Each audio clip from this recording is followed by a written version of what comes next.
y hace prácticamente 46 años que conocimos este mensaje por los labios de Juan, que nos compartió y nos dio esa preciosísima esperanza a través de su palabra, de la palabra del Señor. Bueno, vamos a tratar de compartir aquí pantalla. El tema que corresponde para este segmento es la lluvia tardía, el sellamiento, fuerte pregón y los engaños finales. Hemos introducido todos estos aspectos en este segmento. La lluvia tardía, fuerte pregón, el poderoso testimonio ante tribunales y también los milagros mentirosos, los supuestos apóstoles que van a resucitar aparecerán con mentiras al pueblo, y también ángeles verdaderos de Dios que actuarán en favor de los redimidos, y finalmente el acto capital que coronará en los engaños y el drama final, el enemigo suplantando y imitando la venida de Cristo. Primero, entonces, vamos a reconocer que hay una serie de megacrisis. La palabra mega es superlativa, indica crisis enormes de envergadura global, mundial. Obviamente que todas esas crisis no aparecerán en el mismo lugar, porque si no, dice la sierva del Señor que la humanidad sería totalmente destruida, pero sí van a haber una cantidad de crisis muy seguidas y muy grandes. Y esas crisis convergerán en un vértice común. Las megacrisis que se avecinan serán de tal magnitud que ese coronavirus será un verdadero juego de niños. Esas megacrisis harán que la gente pierda la cabeza. La Biblia dice confundidas con el bramido de las olas y el bramido del mar y de las olas. Se necesita, por lo tanto, una gran fe, una confianza tan grande e inamovible en Dios, una confianza en Dios para pasar esos verdaderos dolores de parto que se mencionan en la Escritura. Allá en Jeremías 30 dice, inquirid, o sea, preguntad, buscad y mirad si el varón da a luz. Dice un sorprendente que diga esas declaraciones la Biblia, que diga Jeremías, inquirid si el varón da a luz, porque he visto que todo hombre tenía las manos sobre sus lomos, como cuando la mujer da a luz se toca su cintura y se pone las dos manos en las caderas, como mujer que está de parto, dice Jeremías, y se han vuelto pálidos todos los rostros. Cuán grande es aquel día, tanto que no hay otro semejante a él. Tiempo de angustia para Jacob, pero de ella será librado. Obviamente que los dolores de parto tienen unas connotaciones metafóricas. Fueron aplicados por varios en la Biblia, entre esos pues Jeremías, como lo acabamos de leer, pero también está el Señor Jesucristo, quien dijo justamente ahí en Mateo 24, el principio de dolores. Y también el apóstol Pablo dice que sufro por vosotros dolores de parto hasta que Cristo sea formado en vosotros. Quiere decir que esos dolores de parto obviamente están metafóricamente expuestos en la Escritura como queriendo significar que va a haber un tiempo de angustia, de dolor, pero también se avisora y se avecina el nacimiento de ese bebé, porque los dolores de parto indican que va a venir el bebé y que son inevitables esos dolores antes de que el niño nazca. Y ese niño que nace obviamente es Cristo en su gloriosísima segunda venida, pero que esos dolores, aunque son inevitables y en alguna medida necesarios pasar, dice que será librado ese tiempo de angustia, será librado el pueblo y será ayudado para pasar esos dolores, para que cuando vean la gloriosísima venida sea ese nacimiento del bebé un momento de júbilo. Es en medio de semejante conflicto de enormes magnitudes que la iglesia necesitará testificar, y será no solo por viva voz, sino por un poderosísimo testimonio. ¿Quién podrá permanecer en pie ante estas colosales manifestaciones de poder en la naturaleza y de conflagraciones y conflictos.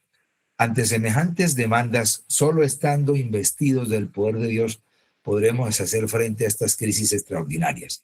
Es por esta razón que necesitamos ser investidos con el poder del Espíritu Santo.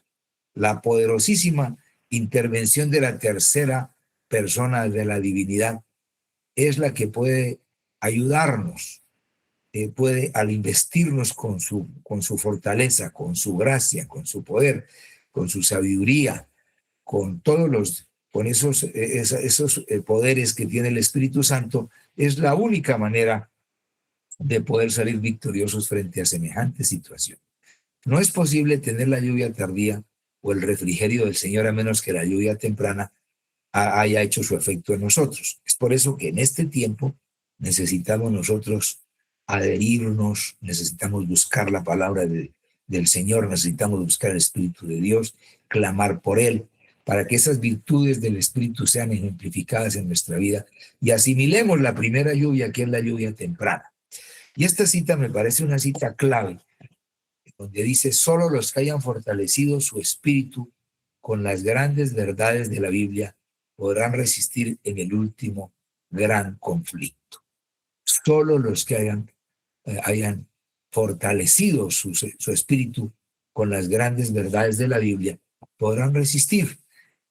Así que de ahí que es superlativa, no se puede subrayar suficiente la importancia del estudio consuetudinario, permanente, diario de la escritura. Este es un tiempo en que nosotros necesitamos no solo leer la escritura y el espíritu de profecía, sino memorizar sus enseñanzas, leerlas de manera asidua, dedicar tiempo al estudio y un estudio personal, no depender de lo que otros hagan o de lo que otros hayan descubierto, sino nosotros mismos clamar al Señor, como decíamos ayer, que el Espíritu de Dios y Dios mismo, el Padre, está más que interesado en que nosotros entendamos las gloriosísimas verdades y las verdades que son fundamentales, son cardinales para el tiempo decisivo en que nos corresponde vivir, que es el tiempo del fin.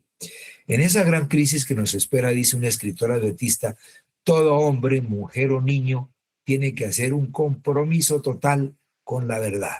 Ese compromiso no puede ser a medias, tiene que ser compromiso total.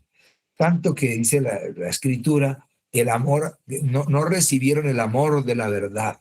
La verdad tiene que amarse, no solo tiene que intelectualmente conocerse, debe amarse esa verdad, y obviamente que la verdad está definida en la Biblia no solo como Cristo, así que Cristo tiene que ser, debe haber un amor profundo hacia Cristo, un amor profundo hacia la escritura y hacia la ley de Dios, que son las tres definiciones clásicas de la verdad.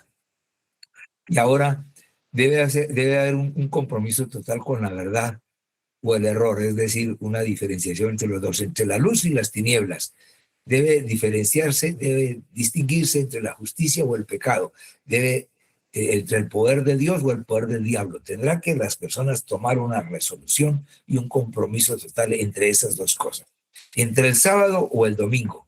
Y por eso necesitamos estudiar profundamente estas cosas. Entonces vamos a introducirnos en algunas declaraciones autorizadas de la sierva del Señor en Eventos de los Últimos Días 158. Dice que la lluvia tardía que madura la cosecha de la tierra representa la gracia espiritual que prepara a la iglesia para la venida del Hijo del Hombre. Así que esa lluvia tardía se puede decir que es gracia espiritual adicional, abundante, y esa gracia prepara a la iglesia para la venida del Hijo de Dios. Pero a menos que haya caído la lluvia temprana, no habrá vida. La hoja verde no aparecerá, a menos que los primeros aguaceros hayan hecho su obra. La lluvia tardía no podrá perfeccionar ninguna semilla. Así que primero tiene que esta lluvia tardía que ya está disponible. La lluvia temprana vino en los días, la lluvia temprana, quiero decir, no tardía. La lluvia temprana vino en los días de Pentecostés. El derramamiento del Espíritu en los días de los apóstoles fue el comienzo de la lluvia temprana. Y gloriosos fueron los resultados. Uno tiene que leer, y la sierva del Señor nos invita en el libro de Eventos de los Últimos Días, a leer la experiencia de los apóstoles con la iglesia primitiva, porque esa es la experiencia justamente que se va a repetir, obviamente con unos resultados más amplios, más gloriosos, más abarcantes, porque va a abarcar el mundo entero, van a ser globales, y el Espíritu Santo, inclusive con un poder todavía más evidente, más grande que en la época del Pentecostés, va a ser un glorioso resultado en la experiencia de la iglesia del tiempo del fin. Dice, gloriosos fueron los resultados. Hasta el fin del tiempo, la presencia del Espíritu va a morar con la iglesia fiel. Quiere decir que el Espíritu está con nosotros hace rato. Algunos se confunden diciendo que el Espíritu se va a retirar. Se retira del mundo impenitente, pero al contrario, el Espíritu va a estar con nosotros hasta el fin del mundo. No habrá un momento en que la iglesia esté desprovista del Espíritu de Dios o desprovista de la intervención de la poderosa tercera persona de la divinidad. Cuando Cristo dijo, no os dejaré huérfanos, yo estaré con vosotros todos los días hasta el fin del mundo. No habrá un momento, ni siquiera en el fin del tiempo de gracia, cuando el Espíritu Santo no esté con nosotros fortaleciéndonos. No dice que estará con nosotros hasta el fin del tiempo de gracia y después nos dejará solos, librados a nuestra suerte.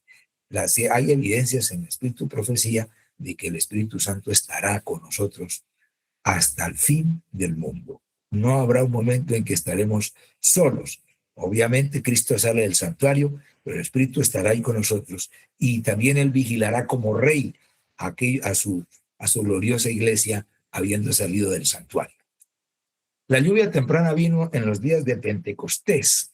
¿Cuál fue el resultado del derramamiento del Espíritu en los días de Pentecostés? Pues las alegres nuevas de un Salvador resucitado fueron llevadas a las más alejadas partes del mundo habitado. La iglesia veía afluir a ella conversos de todas las direcciones. Los apóstoles se reconvertían, los apóstatas se reconvertían. La ambición de los creyentes era revelar la semejanza del carácter de Cristo y trabajar para el engrandecimiento de su reino. Esto está en Hechos de los Apóstoles 39 y 40. Así que ahí se ve el resultado del derramamiento del Espíritu Santo. Lo que viene para la iglesia es para calificarla, para capacitarla, para cumplir la visión más grande que vamos a tener ese tiempo, que es revelar la semejanza del carácter de Cristo y trabajar para engrandecer su reino, para hacer que venga a nosotros tu reino. Quiere decir que no va a ser para nada personal. El Espíritu Santo nos entrega para ayudarnos a tener una mejor casa o para ayudarnos a que tengamos una mejor finca ni nada de esas cosas. Es para revelar el carácter de Cristo, que debe ser la ambición más grande, y trabajar para dar el mensaje a un mundo que está pereciendo. La lluvia tardía producirá el fuerte clamor. Oí que los revestidos de la armadura proclamaban poderosamente la verdad.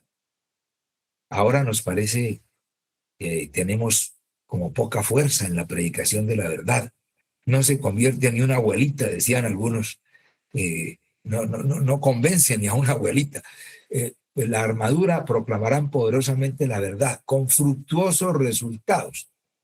Hay infructuosos resultados y fructuosos, con un rico fruto, con un resultado lleno de frutos abundantes, es decir, de personas convertidas para el reino de los cielos. Pregunté por la causa de tan profundo cambio y un ángel respondió, es la lluvia tardía, el refrigerio de la presencia del Señor, el potente pregón del tercer ángel.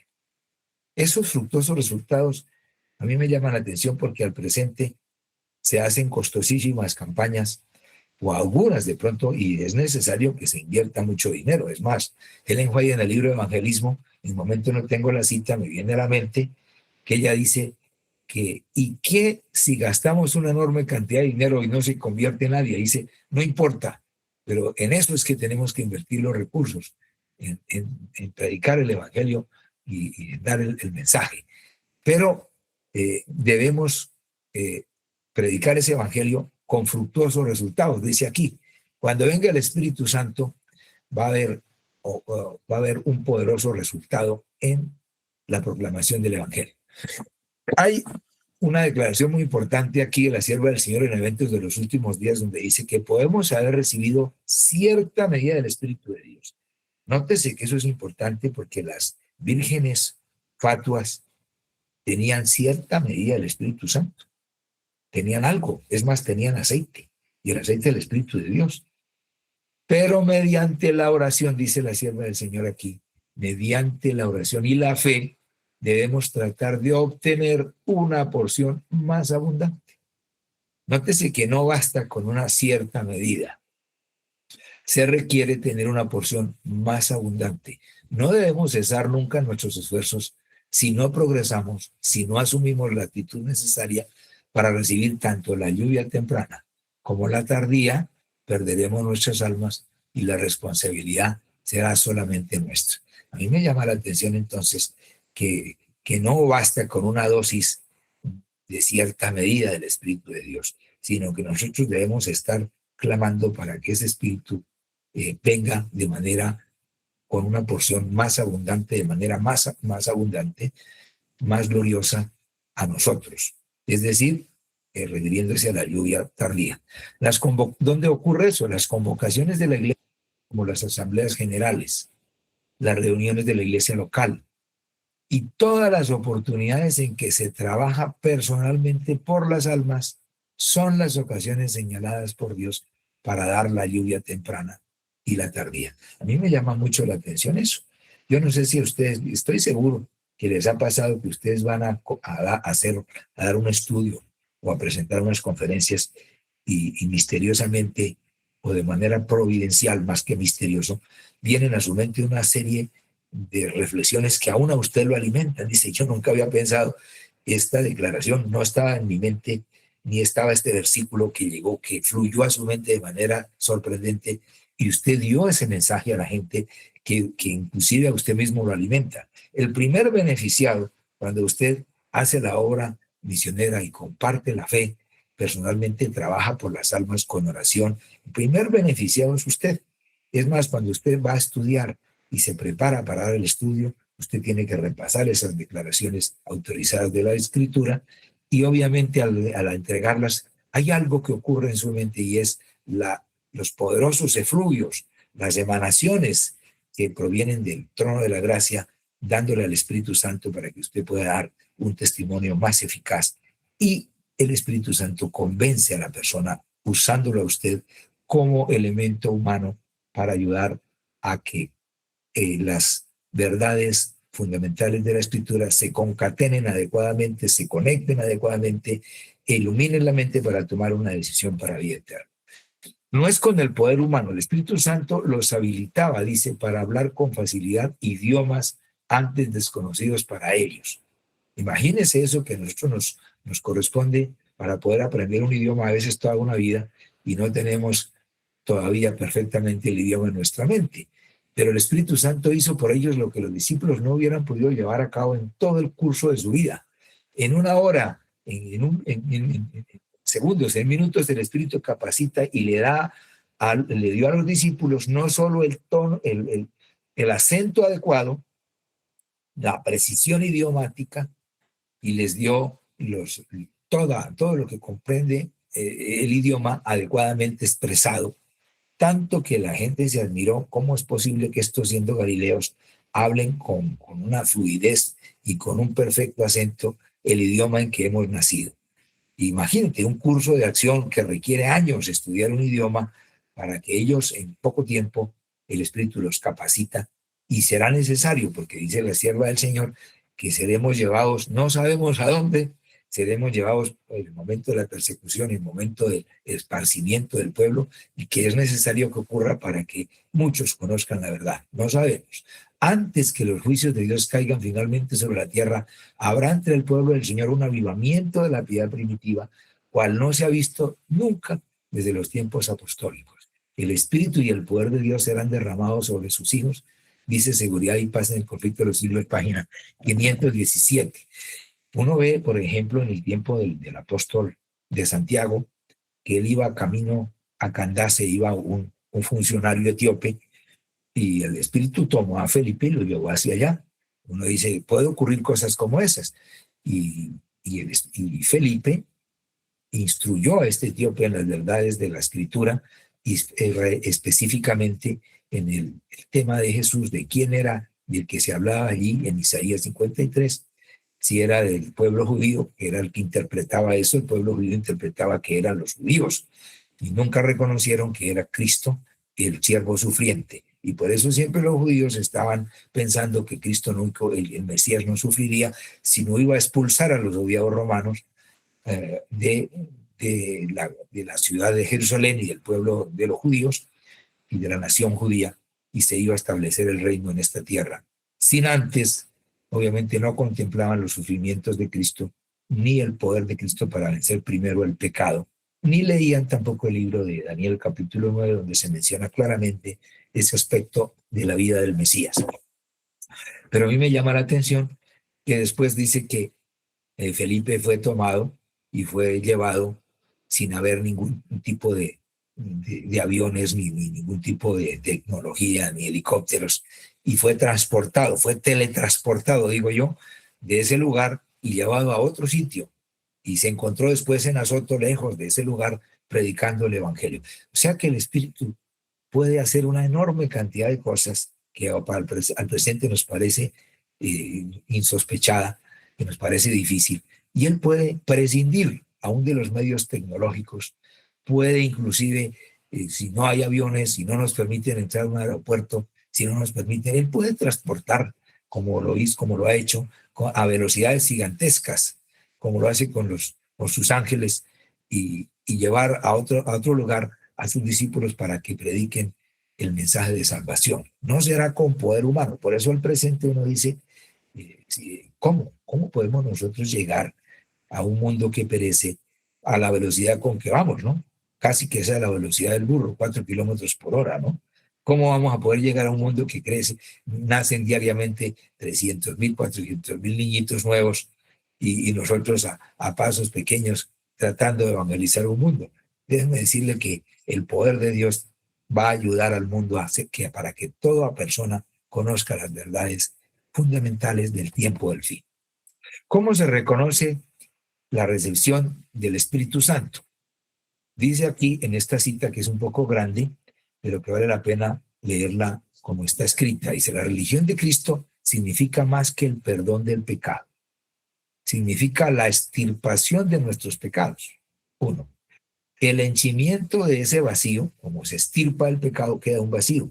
Ese vacío se llena con las gracias del Espíritu Santo. Amor, gozo, paz, paciencia, todos esos productos del fruto del Espíritu Santo. Significa también iluminación divina, también un regocijo en Dios. Significa un corazón despojado del yo y bendecido con la presencia permanente de Cristo, y que cuando Cristo reina en el alma hay pureza, libertad del pecado, se cumple en la vida la gloria, la plenitud, la totalidad del plan evangélico. La aceptación del Salvador produce un resplandor de perfecta paz y amor perfecto de perfecta seguridad. La belleza y fragancia del carácter de Cristo reveladas en la vida testifican de que Dios ha enviado ciertamente a su Hijo al mundo para ser su Salvador. Entonces, eso está en Palabras de Vida 3:45. Pero uno dice, oiga, pero esto que se ve aquí, esta cita, parece ser el carácter de un ángel y no de un pobre ser humano caído como nosotros. Un pobre ser humano que ha sido afectado por el engaño del pecado y que lucha diariamente con esa situación. Y dice, ¿cuándo podré yo tener esa extirpación del pecado, ese henchimiento con la gracia del Espíritu Santo, con amor, gozo, paz, paciencia, y con un corazón despojado del yo, cuando ese yo cada rato parece volver a vivir? Y por eso Pablo dice, cada día muero. Ese asunto no ocurre de la noche a la mañana. Ahora ustedes vean estas citas que tengo adelante, porque eso pareciera ser desalentador. Uno dice, ¿cuándo? ¿Cuándo va a estar el Espíritu? Pero resulta que aquí, esta es la prueba por la que deben pasar los hijos de Dios antes de ser sellados. Dice, todos los que demuestren su lealtad a Dios mediante la observancia de su ley y negándose a aceptar un falso día de reposo, se alistarán bajo la bandera del Dios y Jehová y recibirán el sello del Dios vivo. Los que renuncien a la verdad de origen celestial y acepten el descanso dominical recibirán la marca de la bestia. Entonces uno dice, ese sello de Dios ¿Cómo es? Uno dice, bárbaro, tiene que ver obviamente con el tema de la ley de Dios y obviamente con el santo sábado. Pero mire lo que dice aquí, tan pronto como los hijos de Dios sean sellados en la frente, que no es un sello o una marca que pueda ser visto, sino un establecimiento de esas personas en la verdad, tanto intelectual como espiritualmente, de manera que no puedan ser movidas, y tan pronto como los hijos de Dios sean sellados y preparados para el zarandeo, este vendrá. Y ahora, dice aquí, es el tiempo de preparación. Ahora es el tiempo de prepararse. Hoy, en este tiempo, el sello de Dios nunca será colocado sobre la frente de un hombre o una mujer impuros. Nunca será colocado sobre la frente de un hombre o una mujer ambiciosos o amantes del mundo. Nunca será colocado sobre la frente de hombres o mujeres de lenguas falsas o corazones engañosos. Frente a esta perspectiva, nosotros, que somos seres caídos, personas afectadas por el pecado, influenciados por el poder del mal, estando en un mundo perdido y perverso, pues puede surgir en nosotros, en nuestra mente, una situación de angustia. Ahora es el tiempo de prepararse. Dicen, oye, oye los testimonios, los 5 de hoy, los testimonios 216. Pero aquí viene la nota de esperanza. Dice, para avanzar sin tropezar, debemos tener la seguridad de que una mano todopoderosa nos sostendrá y que una infinita misericordia se ejercerá hacia nosotros si caemos.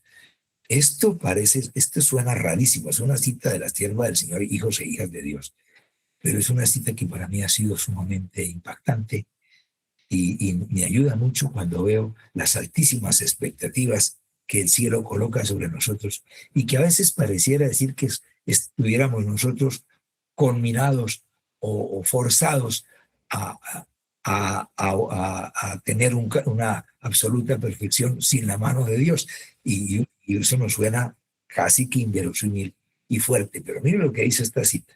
Para avanzar sin tropezar, debemos tener la seguridad de que una mano todopoderosa nos sostendrá. Yo me imagino yo como el Hijo de Dios, el bebé de Dios y la mano de Dios en mi mano. Una mano todopoderosa. Y que una infinita misericordia se ejercerá. Infinita. Todo lo de Dios es infinito. No hay un momento en que Dios deje de amar porque Él es amor infinito. Y también su misericordia infinita se ejercerá hacia nosotros si caemos. Solo Dios puede oír en todo momento nuestro clamor por ayuda. Y cuando vemos estas declaraciones, debemos compararlas con las otras, que parecen colocar sobre nosotros una responsabilidad que no tenemos. El pobre ser humano no puede, por su propio medio, vencer el pecado, aunque a veces Helen White dice que debemos extirpar nosotros el pecado. Eso no lo podemos hacer nosotros. Tenemos que colocarlo en el marco de que solo Cristo, solo con el poder de Dios, solo el Espíritu Santo puede marchitar en el alma el pecado. Solo Dios puede hacer eso. Y a mí me llama la atención que cuando usted toma de la mano un niñito para que aprenda a caminar, si se llega a caer, usted no lo golpea. A su hijito, ¿cuántas veces tiene usted que ayudar a su hijito que es un bebé para que camine? Usted cuando lo ve que se cae, le da la mano, le soba su rodilla, le anima. ¿Cuántas veces tiene, o será que usted le golpea para que el niño aprenda a caminar? ¿Qué le pasa que se cae? Aunque he visto padres que cuando los hijos se caen lo golpean. Dicen, qué triste. Tienen que ver que hay una infinita misericordia que se ejerce hacia nosotros si caemos. Y me llama la atención, dice, para tener la seguridad, para avanzar sin tropezar. ¿Y por qué? Pues yo tengo que tener la seguridad de que Cristo está conmigo en cualquier momento y si necesito, aunque caiga. Obviamente esto no es licencia para pecar, ni licencia para caer, sino que es la seguridad absoluta de que esa mano está conmigo y eso es lo que me ayuda a caminar sin tropezar, sabiendo que está conmigo en absolutamente todo momento. Todo momento Él está ahí para ayudarnos a levantarnos y a caminar las veces que sea necesario. Ahora, los malos hábitos no se pueden vencer con un único esfuerzo. No, uno le podría parecer, oiga, pero el yo solo puede dominarse después de largos y arduos combates. A uno le gustaría que fuera automático, que ese asunto fuera rápido. Ni siquiera el mismo Cristo no pasó por esta tierra sin un aprendizaje. Dice, por lo que padeció, aprendió la obediencia. Algunos dicen, Cristo no tuvo que aprender nada porque lo sabía todo, ¿no? Como humano, él crecía en conocimiento, en sabiduría y en gracia delante de Dios y los hombres. Ese crecimiento como humano, como prototipo del ser humano, tenía que pasar por esa experiencia para ser nuestro verdadero ejemplo y sumo sacerdote y el prototipo de la humanidad. Es decir, aquel referente, es el referente del ser humano. No es el Pithecanthropus erectus, el hombre de Java, ni el homínido, o un famoso, el hombre erecto que llaman el hombre, eh, el, el, el que es nuestro referente. El referente es Cristo y es aquel que debemos mirar como nuestro modelo. Pero aquí dice que los hábitos no se pueden vencer con un único esfuerzo. El yo solo se puede dominar después de largos y arduos combates. Uno dice, obviamente, que es necesario tener ese combate permanente y a veces hay caídas y levantadas, pero justamente ese es el propósito de Dios, ayudarnos a darnos la mano para mantenernos en el sendero de la obediencia y mirando al invisible. Y así hicieron todos los apóstoles, a pesar de graves defectos que tenían. Ahora más adelante vamos a ver eso. Dice el apóstol Pablo, hermanos, yo mismo, y él dice yo mismo porque se notaba que era un apóstol que escribe el 2/3 del Evangelio, del Nuevo Testamento. No solo era un coloso de la fe, sino era un hombre que podía, en cierto sentido, ser un referente para los corintios y los filipenses en este caso. Yo mismo no considero haberlo ya alcanzado, pero una cosa hago, dice, una cosa hago, olvidando lo que queda atrás y extendiéndome a lo que está adelante. Es increíble que él menciona eso. Ahora, les leo en Filipenses 3, no tengo la cita aquí escrita, y ustedes pueden ver en Filipenses 3:12, dice, no que ya lo haya alcanzado ya, no que lo haya alcanzado ya, ni que ya sea perfecto, sino que prosigo a ver si logro asir o aferrarme a aquello para lo cual también fue asido por Cristo Jesús. Él se mantiene en la perspectiva correcta. Ahora dice, no que haya alcanzado ni que sea perfecto, pero más adelante en el versículo 15, que durante este trimestre estamos estudiando justamente Filipenses, el versículo 15 dice, así que todos los que somos perfectos, ahora Pablo aquí dice que es perfecto. Antes dice, no que ya lo alcancé. Sí, en el versículo 15, así que todos los que somos perfectos, esto mismo sintamos. Y si otra cosa sentís, esto también os lo revelará Dios. O sea que él va en el camino a la perfección y dice que es perfecto. Y algunos autores adventistas dicen que esta perfección se refiere a madurez cristiana. Los que somos maduros. Pero sin embargo en el 12 dice, no que ya lo haya alcanzado. Pero más adelante dice, los que somos perfectos, los que somos maduros. Él va en ese proceso y sabe que no es con un único esfuerzo que puede alcanzarse esa gracia. Olvida lo que queda atrás y va adelante. Me llama mucho la atención, esta cita es un poco larga, pero vale la pena analizarla como está escrita aquí en Hechos de los Apóstoles, de Santos Agentes, 262. Pero en una cita que no escribí aquí, está Hechos de los Apóstoles, página 446, la sierva del Señor llama a Juan el maestro de santidad. Y uno dice, ¿qué título tenía Juan? Máster en santidad. Sin asistir a ninguna universidad tenía un magíster, era maestro. Y uno dice, ¿qué tipo de magíster tenía Juan? Si uno pudiera invitarlo a cualquier universidad hoy, a Juan, si pudiera uno decir, abstraer o imaginar, invitar al máster. Vamos a invitar a un doctor en santidad, a un máster en santidad. Y uno, wow, ¿quién es ese? Ese es Juan. Y Juan, eso lo dice Hechos de los Apóstoles 4:46, que Ellen White describe al carácter de Juan como máster en santidad. Dice, wow, ¿quién es ese personaje que ostenta semejante título. Y esta cita, en Desear a las Gentes, me llama la atención porque revela cómo llegó ese discípulo a ostentar el título de máster en santidad. Todos los discípulos tenían graves defectos, dice la sierva del Señor, cuando Jesús los llamó a su servicio. Todos. Y los defectos no eran pequeños, eran gravísimos, graves. Aún Juan, dice, aún Juan, y ese aún Juan es porque era el maestro de santidad, aún Juan quien vino a estar más íntimamente asociado con el manso y humilde Jesús. Fíjense que lo subrayé aquí con amarillo, no era por naturaleza manso y sumiso. No, de pronto se parece a nosotros, los santanderianos y boyacenses. Se parece mucho. No era por naturaleza manso y sumiso. Él y su hermano eran llamados, ¿cómo eran llamados? Hijos del trueno. ¿Se imagina eso? Qué calificativo para ser llamado hijo del trueno y qué tenían en su carácter para tener semejante título. El hijo del trueno que llegó a ser máster en santidad. Una película increíble, que se fue un título de una película. Aún mientras andaba con Jesús, cualquier desprecio hecho a Jesús, despertaba su indignación y espíritu combativo en el discípulo amado. En ese discípulo amado había mal genio, espíritu vengativo y de crítica. Era orgulloso, ambicionaba ocupar el primer puesto en el reino de Dios.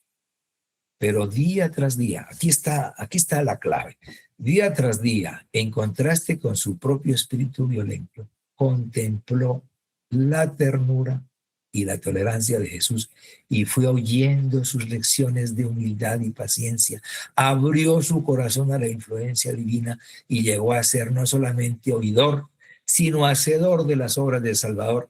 Ocultó su personalidad en Cristo y aprendió a llevar el yugo y la carga de Cristo.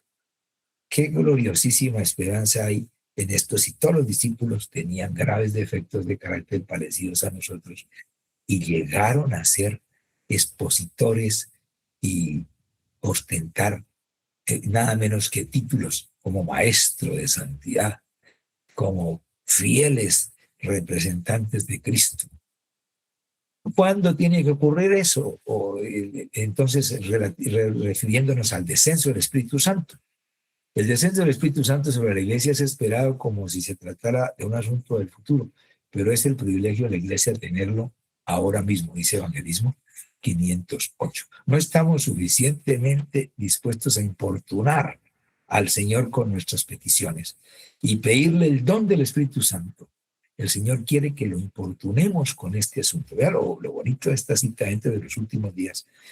Página 161, donde dice que no estamos dispuestos tanto a importunar al Señor con nuestras peticiones. Hay asuntos del pecado que solo pueden ser vencidas en unas madrugadas y en unos momentos a solas con Cristo que usted tiene que establecer a solas con Él. Hay pecados que solamente con estudiar la fe de Jesús, la lección de escuela sabática y de vez en cuando una semana de oración, no van a salir. Y hay algunos que el Espíritu Santo nos tendrá que ayudar con algunas pruebitas y sometiendo a la aflicción el alma. Pero hay otras que pueden salir si importunamos al Señor con nuestras peticiones y asaltamos, como dice Ellen White, el trono de la gracia con agónicas oraciones. No se puede hacer con simples oraciones pequeñas, intermitentes y espasmódicas, como llama Ellen White a las oraciones nuestras. Oraciones débiles, intermitentes, espasmódicas. Tienen que ser con unas oraciones que importunemos al reino de los cielos, al cielo, que asaltemos al trono de la gracia con agonía y pidiéndole, tienes que ayudarme a vencer y no te soltaré hasta que no me bendiga. Tiene que ser algo así, que de eso necesitamos aprender porque poco asaltamos al cielo con ese tipo de oraciones. Hay algunas condiciones que deben ser establecidas para recibir el Espíritu Santo. Yo considero que resumida en una debe ser querer y pedir al Señor, porque usted no puede realmente tener condiciones usted mismo si no tiene el Espíritu Santo para que le dé esas mismas condiciones. Ni siquiera el arrepentimiento es una labor nuestra, dice Camino a Cristo. Dice, debe haber un revivamiento cabal entre nosotros, debe haber un ministerio convertido, pastores convertidos, dice. Debe haber confesiones, arrepentimiento y conversiones.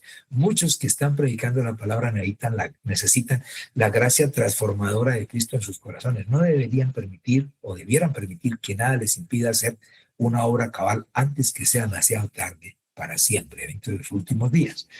Desechen los cristianos todas las disensiones y entréguense a Dios para salvar a los perdidos, en lugar de estar nosotros peleándonos, como estaban los discípulos antes de que el Espíritu Santo descendiera. Tenían luchas entre ellos, tenían ambiciones de ser el mayor en el supuesto reino que se iba a establecer en Judea. Y dice, entréguense a Dios para salvar a los perdidos, pidan con fe la bendición prometida y ella les vendrá. Ella vendrá. Oigan los testimonios. No podemos emplear al Espíritu Santo. El Espíritu Santo va a emplearnos a nosotros.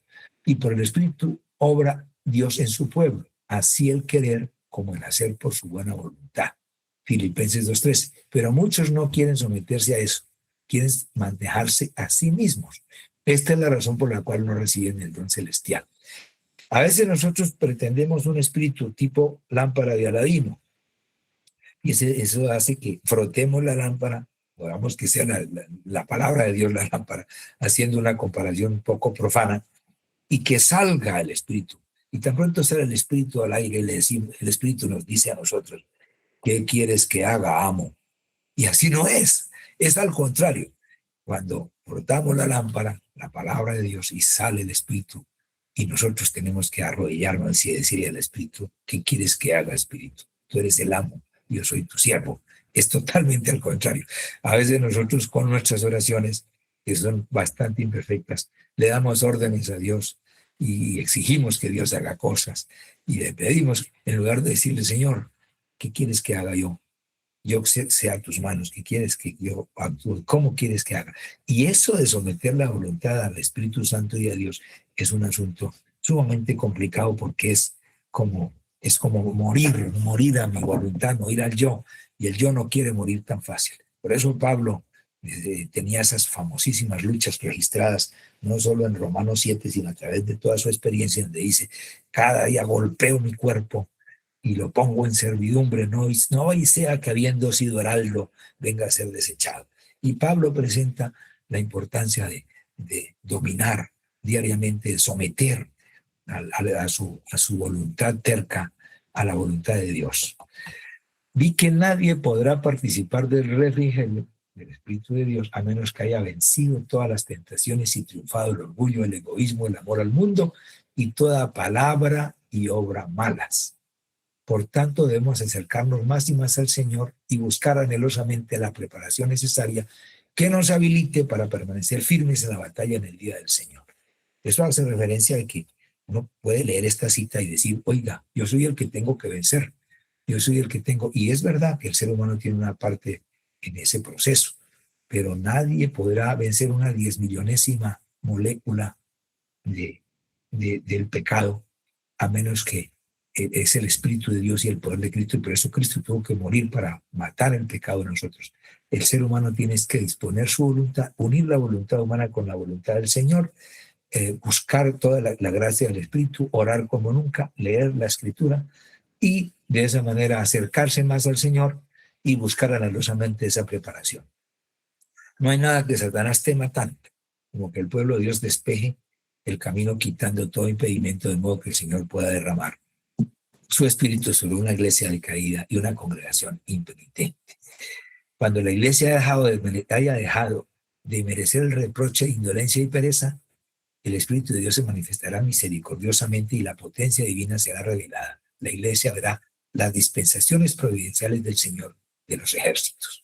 No necesitamos preocuparnos, aquí viene una declaración muy importante, por la lluvia tardía. Todo lo que debemos hacer es mantener limpio el recipiente y ponerlo hacia arriba. No tanto que preocuparnos, sino mantener limpio el recipiente y poner hacia arriba, listo para recibir la lluvia celestial y perseverar en oración. Haz que la lluvia tardía llene mi vasija, que la luz del ángel glorioso se una con el tercer ángel, brilla en mí, dame una parte en la obra, déjame proclamar el mensaje, permíteme ser colaborador de Jesucristo. Voy a ver testimonios, tomo 3. Vamos a ver ahora el fuerte pregón. El escritor T.T. Wright, un escritor adventista prolífico, dice que el capítulo titulado 39, que en el conflicto de los siglos es titulado El mensaje final de Dios, en el original, cuando se escribió en 1884, se titulaba El fuerte clamor. Así que cuando uno quiera saber mejor del fuerte clamor, vaya al conflicto de los siglos y busque el que se tituló Mensaje final de Dios, que es lo mismo que decir el fuerte clamor. Por lo tanto, estos términos son sinónimos, fuerte clamor y mensaje final de Dios. Y después de estas cosas vi otro ángel descender del cielo, teniendo grande potencia, y la tierra fue alumbrada con su gloria, y clamó con fortaleza en alta voz diciendo, caída es la gran Babilonia. Ahí es donde se pregona el fuerte clamor. Se va a anunciar no solo el mensaje de Dios, sino que se va a anunciar el mensaje de la justificación por la fe, sino también se va a definir o se van a proclamar que es la gran Babilonia caído y que se ha hecho habitación de demonios. Y entonces, pero hay falsas expectativas. Esperamos ver que se revive toda la iglesia. Ese tiempo nunca llegará. Hay personas en la iglesia que no están convertidas y que no se unirán a la oración ferviente y eficaz. Debemos hacer la obra individualmente, debemos orar más y hablar menos, mensajes selectos. Cuando el camino esté preparado para el Espíritu de Dios, vendrá la bendición. Así como Satanás no puede cerrar las ventanas del cielo para que la lluvia venga sobre la tierra, tampoco puede impedir que descienda un derramamiento de bendiciones sobre el pueblo de Dios. No podrá impedir eso. La obra de evangelización no terminará con menor manifestación del poder divino que la que señaló al principio, como ya lo mencionamos. Dice, vendrán siervos de Dios, con semblantes iluminados y resplandecientes de santa consagración, y se apresurarán de lugar en lugar para proclamar el mensaje celestial. Miles de voces predicarán el mensaje por toda la tierra. Se realizarán milagros, los enfermos sanarán, signos y prodigios seguirán a los creyentes, y Satanás también efectuará sus falsos milagros al punto de hacer caer fuego del cielo sobre los hombres, a la vista de los hombres. Y es así, dice, como los habitantes tendrán que decidirse en pro o en contra de la verdad, porque habrá en ambas partes manifestaciones prodigiosas, pero la gente tendrá que estar sintonizada con Dios para poder tomar resoluciones. Pero no habrá nadie que no sea instruido claramente para que tome una decisión inteligente.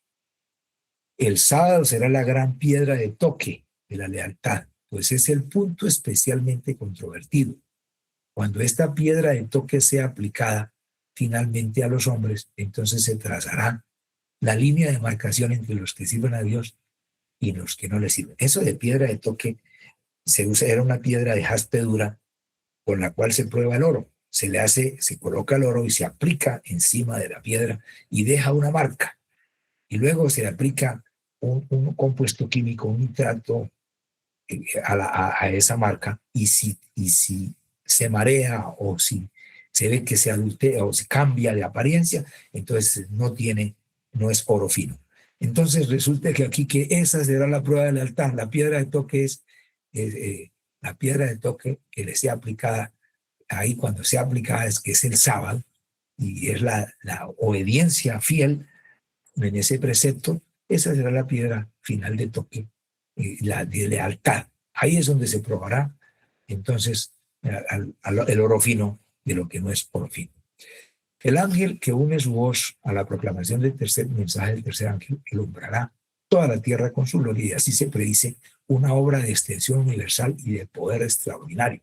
El movimiento adventista en 1840-44 fue una manifestación gloriosa, pero le llamo la atención ahí en la parte final amarilla, pero todo esto será superado por el poderoso movimiento que ha de desarrollarse bajo la proclamación de la última manifestación del tercer ángel.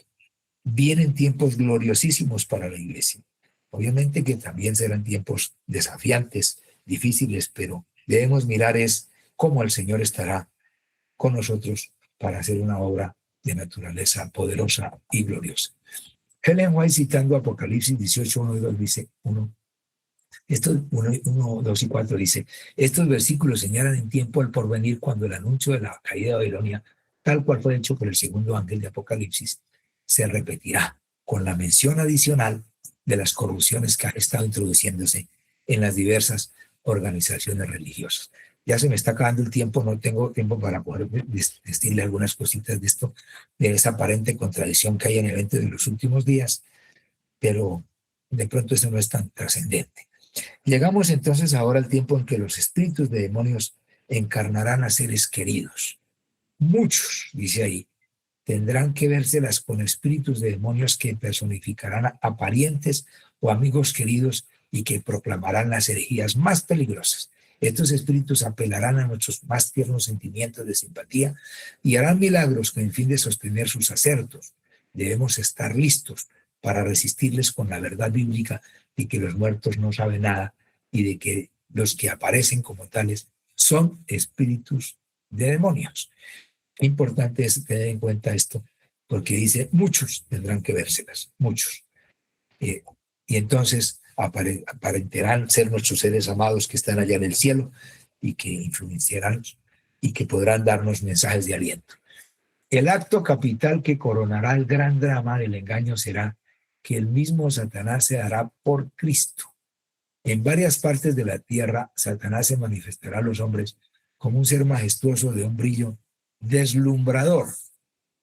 Dice, de un brillo deslumbrador, parecido a la descripción que hace, que se da, o que hace, que la descripción que se da del Hijo de Dios en Apocalipsis. El pueblo se postrará en adoración ante él mientras levanta sus manos y pronuncia una bendición sobre ellos como Cristo bendecía a sus discípulos cuando estaba en la tierra.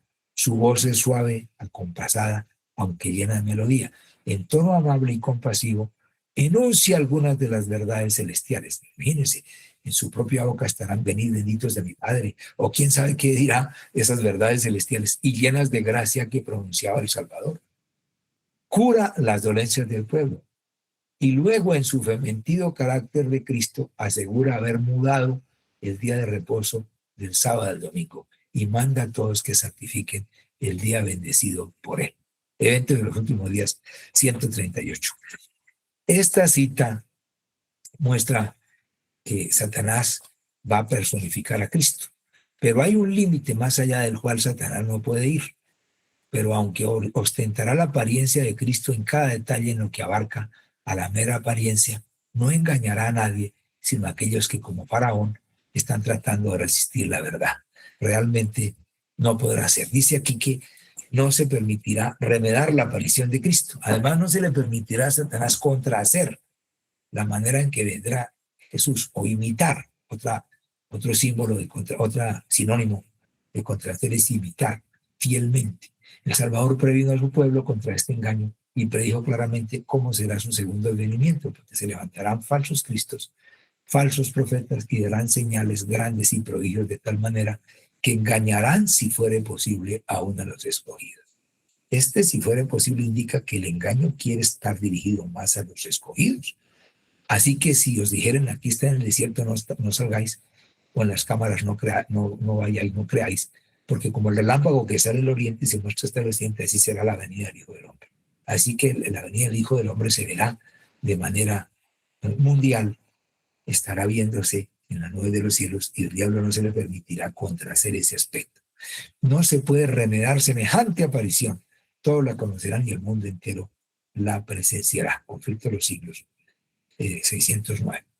¿Qué vamos a hacer frente a esa situación?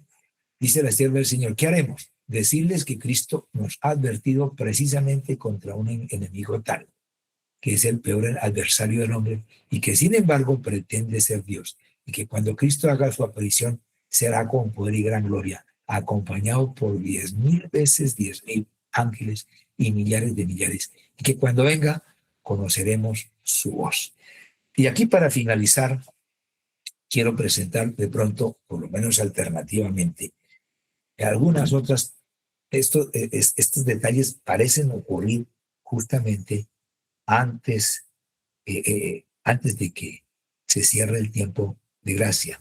Pero aquí dice, o algunas declaraciones de algunos pensadores adventistas, algunos predicadores, usando cita como esta. No la tengo aquí escrita esta cita, considero que de pronto nos adherimos a como está escrito en el libro de Eventos de los Últimos Días, en el capítulo 11, los engaños de los últimos días están metidos en ese capítulo y no están metidos en el fin del tiempo de gracia o en el tiempo de gracia final de Jacob, en el tiempo previo. Pero está incluido este asunto de la aparición o el contrahacimiento o la falsificación o la imitación del diablo de la aparición de Cristo. Pero hay una cita que usa Esteban Borg y usa declaraciones, por ejemplo, que pueden ser tomadas en cuenta. Yo no puedo aquí dar una declaración absolutamente conclusiva al respecto, pero por lo menos presentamos estos dos aspectos. Él dice, usando esta cita, dice, un esfuerzo más y se materializará el último engaño de Satanás. Esto está en Eventos de los Últimos Días, página 139, justo la que aparece allí. También está esa cita, la que les tengo aquí. Un esfuerzo más y se materializará el último engaño de Satanás. Este oye el incesante ruego de que Cristo venga para que los libre.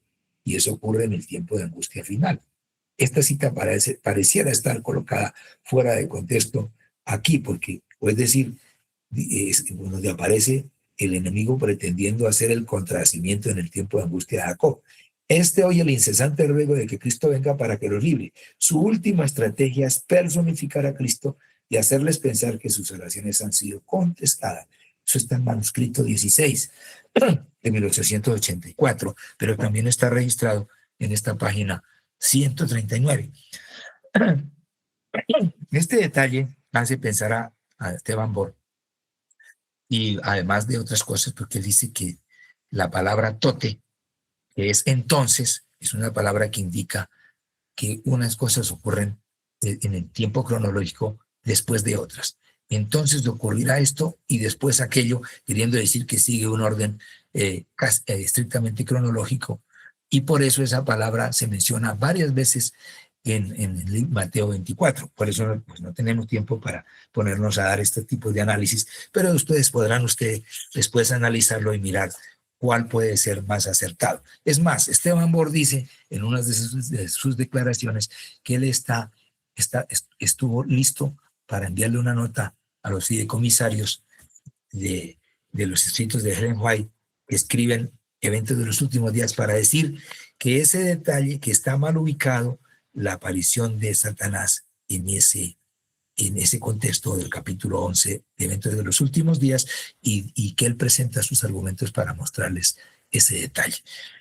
Nosotros nos adherimos por ahora a lo que dice Eventos de los Últimos Días, de lo que hicieron los estudios de los fideicomisarios, sin embargo, sabiendo también que aunque está bastante cronológico y bien establecido, no es ninguna compilación es absolutamente perfecta, porque obviamente son compilaciones.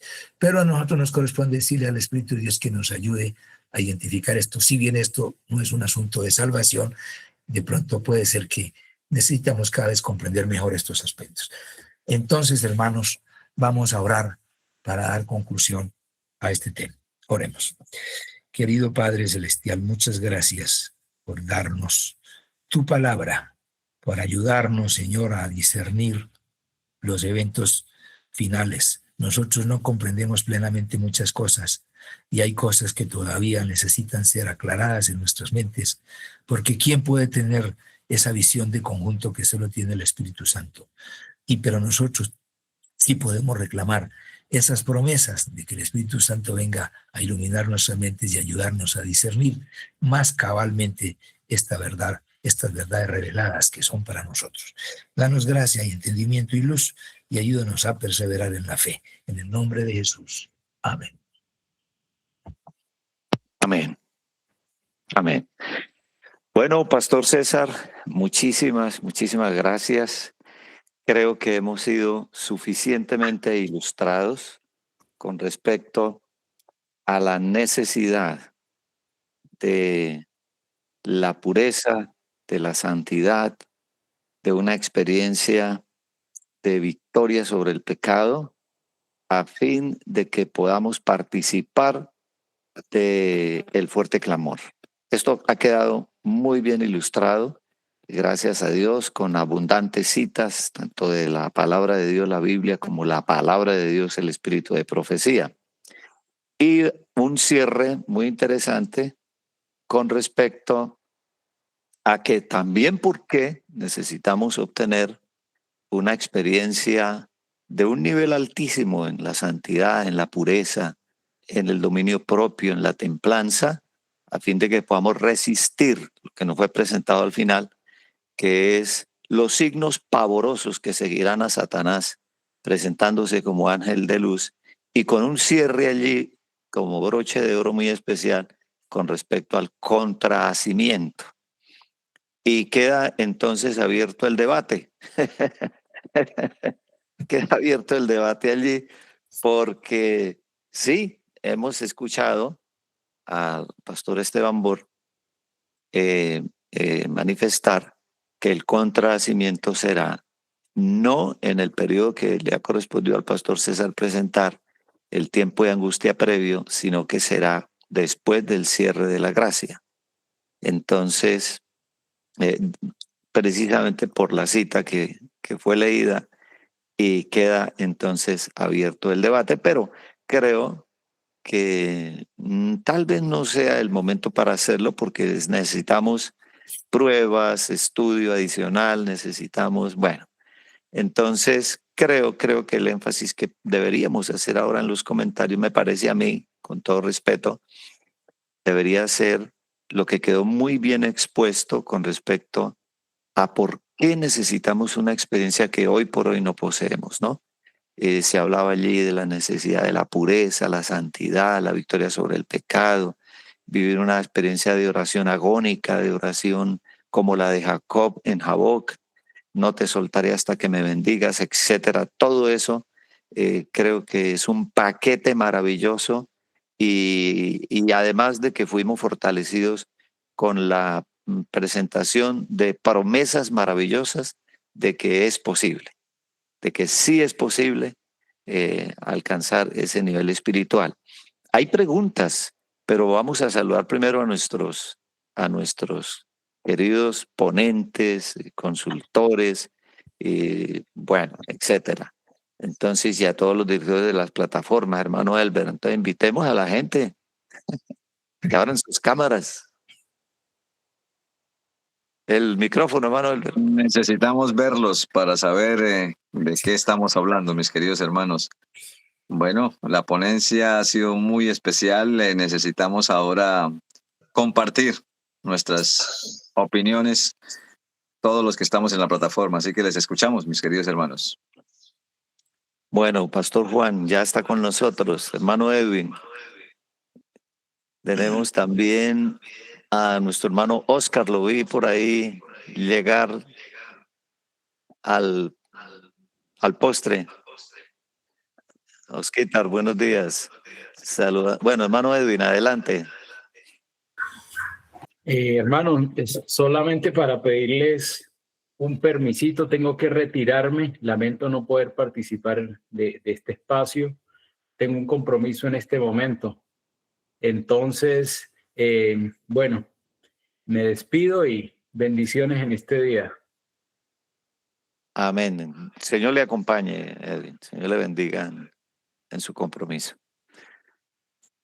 Bien. Hay una pregunta aquí, pastor. Vamos a formularla.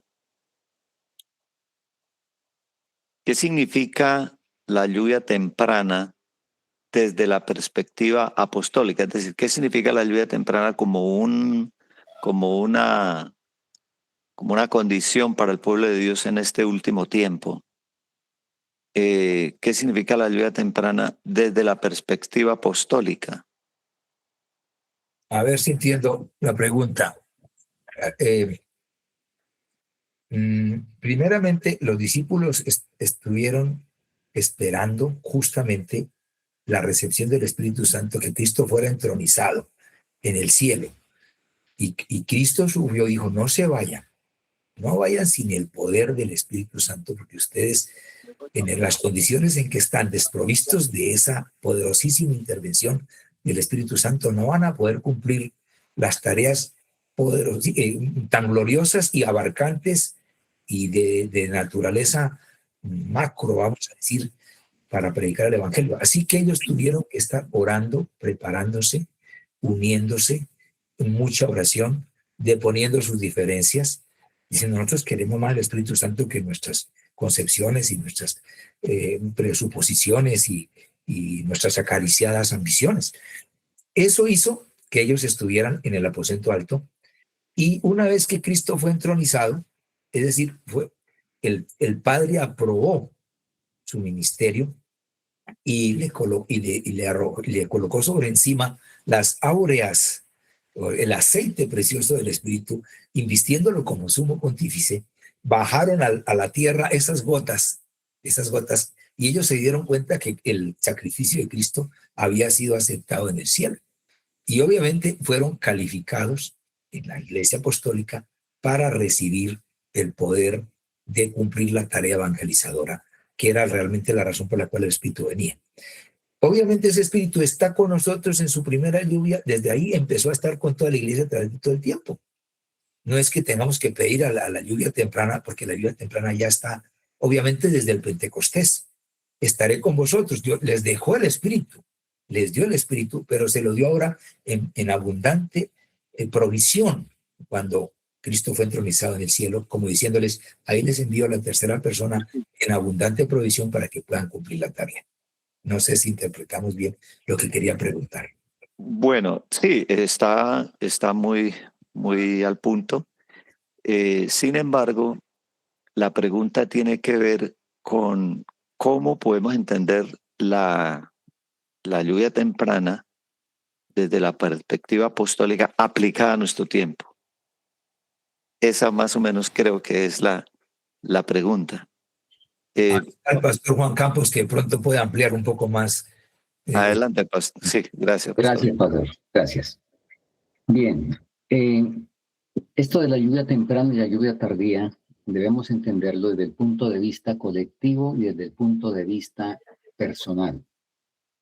Desde el punto de vista colectivo, en la historia, nosotros sabemos que se aplica la cuestión lluvia temprana a eso que cayó sobre los apóstoles y que los calificó para llevar el mensaje al mundo entonces conocido prácticamente. Eso fue la lluvia temprana. Ahora, la lluvia tardía, como evento evangelizador del mundo, la estamos esperando. Pero a nivel individual, la lluvia temprana es la conversión, es la muerte de la semilla, es el nuevo nacimiento. Y para eso se necesitan las lluvias, por supuesto.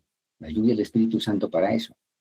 Y la lluvia tardía, ahora, cuando se nace en el reino de Dios, cuando se recibe la lluvia temprana, que es la conversión, y de la cual lamentablemente muchísimos que pasaron por el bautismo no tuvieron esa experiencia. Entonces, sí hay algo muy interesante. Y a ver, leo una declaración en esa relación lluvia temprana tardía a nivel personal.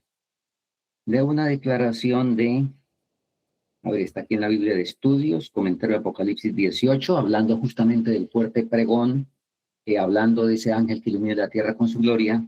Dice así: no se debe esperar la lluvia tardía. Miren bien, no debemos esperar la lluvia tardía. Está descendiendo sobre todos los que reconozcan el rocío y las lluvias de gracia que caen sobre nosotros y las aprovechan.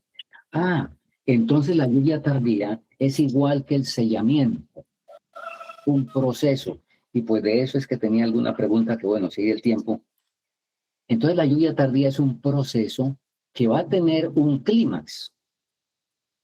Cuando llegue el momento de ese derramamiento escatológico del Espíritu Santo, ahora debemos estar, es que el Evangelio es un vídeo de seguridad, es una concatenación, es un engranaje tremendo, porque la lluvia tardía la empiezan a recibir las vírgenes prudentes que se despiertan antes de la medianoche. Ahí algo muy interesante en la parábola de las vírgenes que no ha sido bien entendido. Porque si usted toma el texto de Mateo 25, solito el texto, dice: y a la medianoche escuchó el clamor, entonces todas aquellas vírgenes se levantaron. Un momento, no se puede hacer doctrina de un solo texto. Porque si no, entonces yo le digo Génesis 9:3. Génesis 9:3 dice que podemos comer arácnidos, batracios, reptiles y lo que sea. Eso dice ese texto solo, pero ese no es el mensaje bíblico. Y es muy interesante que en la parábola de las 10 vírgenes, la hermana fue aumentando la comprensión por fecha. Entonces es importantísimo la fecha de los escritos, porque si no tomamos en cuenta la fecha de los escritos, quizá me estoy saliendo un poquito, pero es para este punto, entonces podemos comer cerdo según la hermana Juárez. Porque abrimos Testimonios, el tomo 1, la página 189, cuando Haskell, 1858, ¿dónde tiene la fecha? Haskell estaba diciendo a los hermanos que no comieran cerdo. La hermana Hoy le escribió y le dijo, deje que el pueblo de Dios se alimente, no adelantemos el tiempo de angustia. Deje que coman cerdo. Ah, pero ¿cómo fue la luz que fue recibiendo la profeta inclusive? Pues igual pasó con la parábola de las 10 vírgenes, por ejemplo. Mi hermana Juárez empezó diciendo que representaba toda la cristiandad. Después dijo que representaba a la iglesia. Y lo último que dijo es, no en esos términos explícitos, pero implícitos, es que no es toda la iglesia, sino un segmento de la iglesia el que está representado por la parábola de las 10 vírgenes. En fin, bueno, ¿por qué estoy diciendo esto? La lluvia tardía, vuelvo aquí porque me salí quizá un poquito, dice, no debemos esperarla.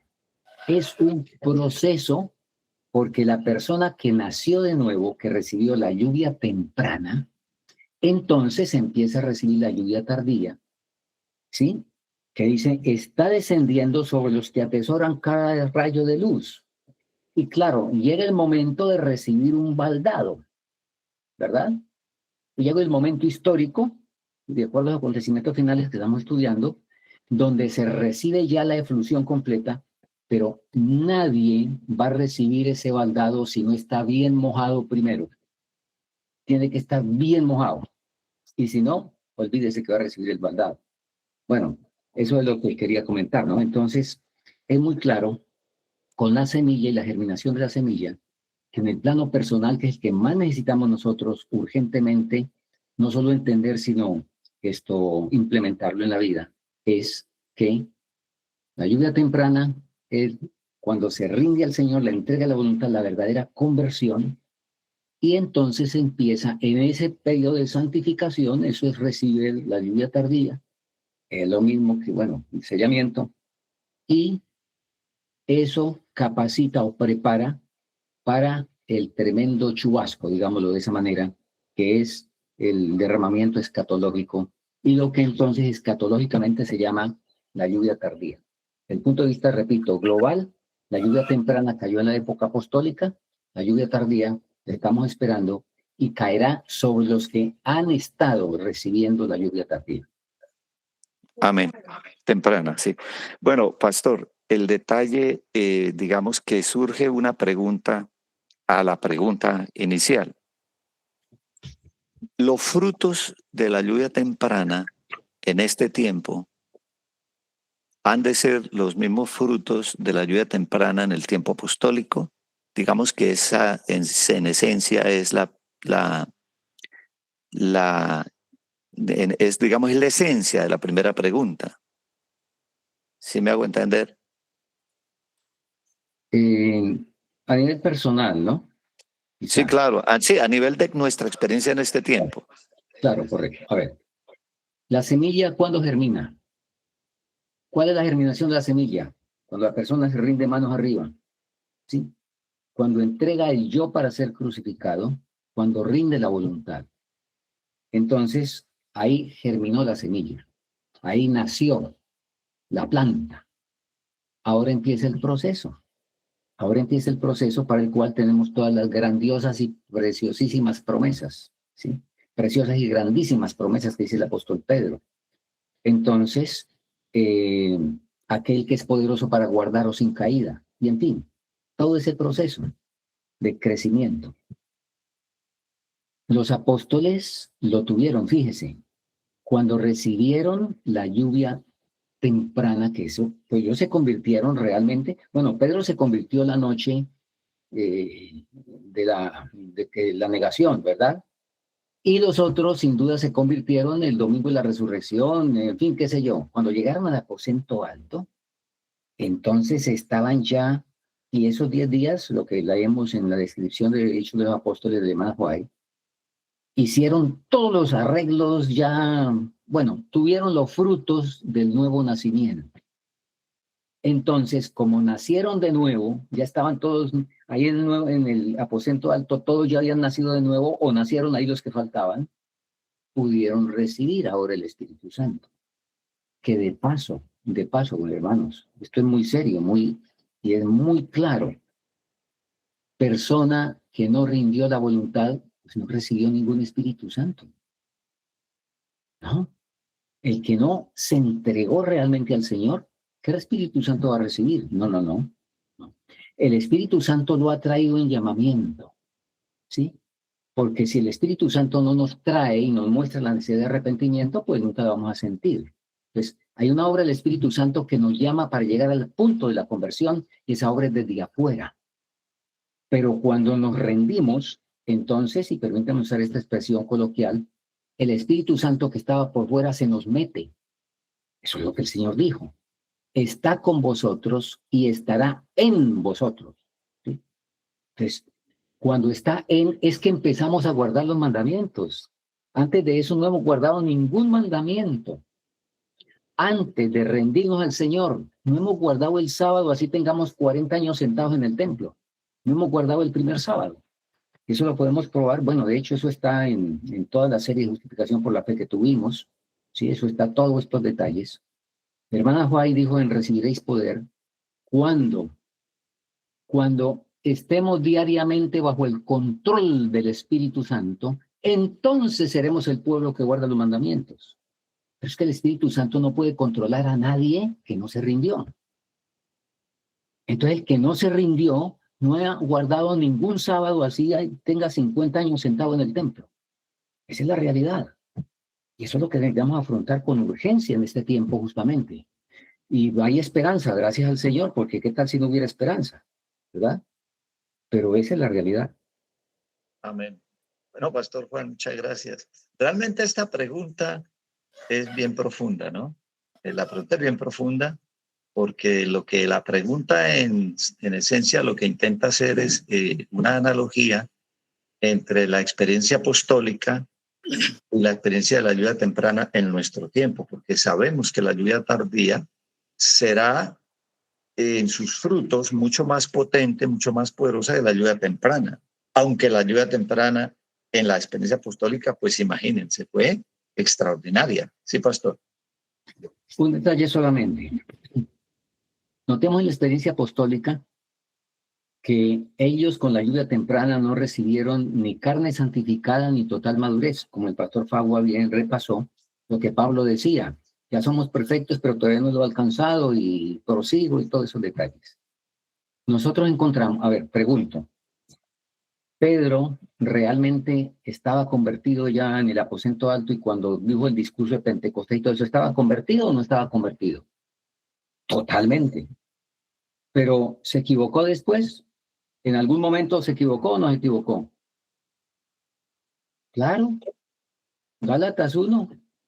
¿No nos dice Pablo que en Antioquía le tocó confrontarlo aún públicamente porque era de condenar la hipocresía y la cosa? ¿Sí? ¿Pablo se equivocó? ¿Pablo se convirtió realmente camino a Damasco o no? Absolutamente. Y es un ejemplo de conversión impresionante. Pero quedó vacunado contra algún defecto de carácter, contra alguna lucha y tuvo algún resbalón después, Pablo. Claro, lo tenemos, la disputa con Bernabé. La hermana Juárez dice, tan áspera fue la disputa que se separaron. Bueno, resultó ser una bendición que se hubieran separado, ¿verdad? O sea, el Señor aprovechó eso, porque es que el Señor aprovecha aún nuestros errores para que su causa, para poder sacar partido, aunque ese no es su plan, por supuesto. Y si no nos equivocamos, pues su plan va a dar más frutos que tener que aprovechar nuestras equivocaciones. Pero mirando para atrás y desde el punto de vista humano, pues fue muy bueno que se separaran porque andaban dos gigantes juntos, mejor cada uno va por su lado y hacen el doble de trabajo, ¿verdad? Muy bien. Pero lo que queremos decir es, la lluvia temprana en ninguna manera hace madurar, de hecho, para eso es la lluvia tardía, para madurar el grano. ¿Mm? sea, la ilustración de la agricultura es inmejorable. Creo, pastor, que el pecado Es no tener la lluvia temprana. Claro, es que ahí está el problema. Sí, Claro, sí, sí, claro. totalmente. Definitivamente el problema de la Odisea es no tener la lluvia temprana, porque pues la lluvia temprana es la que da los frutos del amor Y por las lamenta- almas. Perdón, y sin tener, y permítanme hablar de esta manera, hermanos, si ustedes entienden que queremos es dar énfasis. Y sin tener la lluvia temprana, armamos sindicatos de oración pidiendo la lluvia tardía.